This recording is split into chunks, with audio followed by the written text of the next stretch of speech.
Never been seen in the state of Oregon, but a venomous spider made its way to our region after an Oregon City couple found this, a brown widow hiding in their yard. Oh, I can't stand it. Melina Jones spoke to experts who are now investigating to see just how big of a problem this could be, Melina. Well, that's right, Jennifer. This is definitely not a spider you would expect to find in your backyard. That's because it's originally from Africa and has been found in California, Florida, and the Gulf of Mexico. But again, this is the first confirmed sighting in Oregon.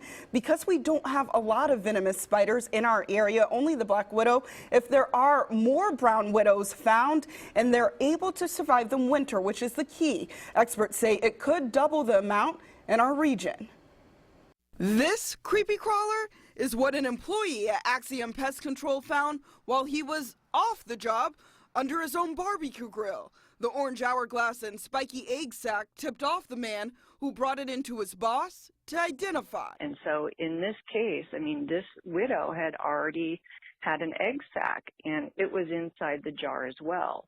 And you know, when I saw that, it's like we decided to tape up that jar within there because those little babies hatched out as well. It was a jar full of the little babies as well. It was pretty intense. Winston sent the spider to the Department of Agriculture, who confirmed their suspicions of a brown widow.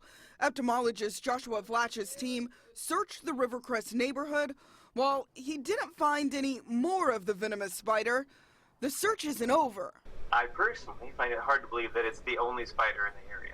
I mean, it just seems like that would be super lucky that if it was that one spider that came out of a box that came from California and happened to crawl out underneath the guy's barbecue grill. It's not known how the widow moved north. Experts' best guess is it came from someone traveling. A brown widow can cause symptoms of pain, fever, and muscle spasms similar to a black widow. But Flatch says there's no reason to panic.